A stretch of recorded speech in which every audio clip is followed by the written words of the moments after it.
If you want to live an extraordinary life, don't do ordinary things.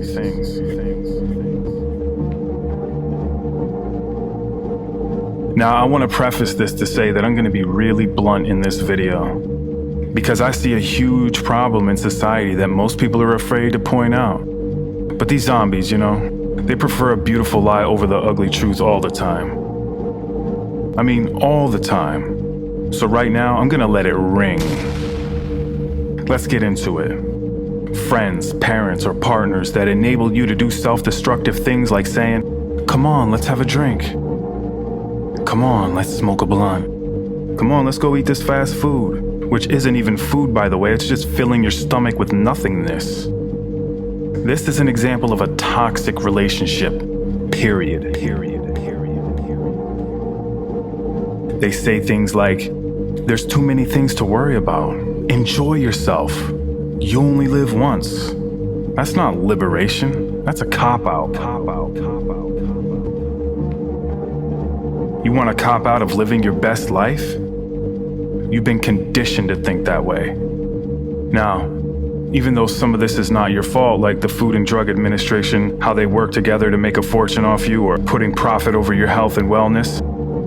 They have private meetings with Philip Morris, the largest tobacco company, to engineer food to be addictive, deliberately, which is all facts. However, focusing on that instead of the solutions available is part of the problem. So on the other hand, you got friends, parents, or partners that tell you things like, "No, don't do that. That's not good for you. That's going to ruin your potential. You're better than that." They spot your strengths. They tell you have natural gifts in specific areas. You could create something. You could start a business. I support you in your creative endeavors. You can do it. I believe in you. And they tell you how they found out certain foods might be linked to specific diseases, and how certain healthy foods are beneficial for your health. This is an example of a nurturing relationship. Somebody who genuinely cares and wants the best for you. Respect to those people. But it makes me sick that there's people out there who want to sabotage others because they already sabotage themselves. It's disgusting. Parents who do this to their children, whether it's conscious or unconscious, they're deliberately ignorant. Like feeding their children ultra-processed toxic foods knowing that it's going to make them overweight, lethargic, contribute to ADD, lower their immune system, and having them be good customers for the pharmaceutical companies, clipping their potential at the wings. Is it because they want that child to be dependent on them? Or do they not want that child to be better than them? Which is it? Either way, it's criminal in my unhumble opinion. There's a time to be humble, and that time is not now. They say they want the best for their children, but feeding them carcinogenic food and getting them hooked on that food that causes illness and disease is the total opposite of wanting the best for them.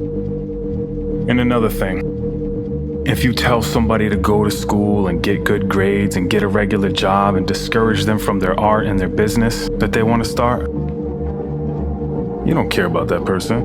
That's cognitive dissonance.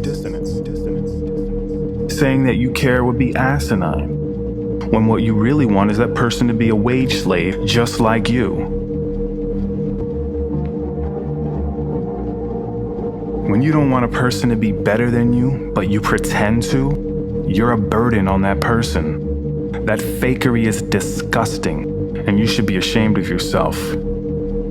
I'm not trying to offend anybody by saying any of this, but my whole goal is to shake people out of that scarcity mindset. We are not going to degenerate. There's two types of people in this life: the victims and the victors. The consumers and the producers. And 10 times out of 10, it's better to be the victor. And it's better to be the producer. Because in life, the relationships we have shape our futures. The only way to start living your best life is to have the ability to recognize encouragement and genuine support, because that paves the way for the growth of the collective and the fulfillment in society as a whole. Choosing connections that uplift rather than hinder can be the best investment you're going to ever make. It's a reminder that despite the external pressures or misguided intentions, we all have the agency to surround ourselves with those who inspire and believe in our potential. But you gotta believe in yourself first. In the pursuit of our aspirations, let's inspire and seek allies who we can contribute to and vice versa. Sincerely. That space needs to be created for shared growth and genuine success.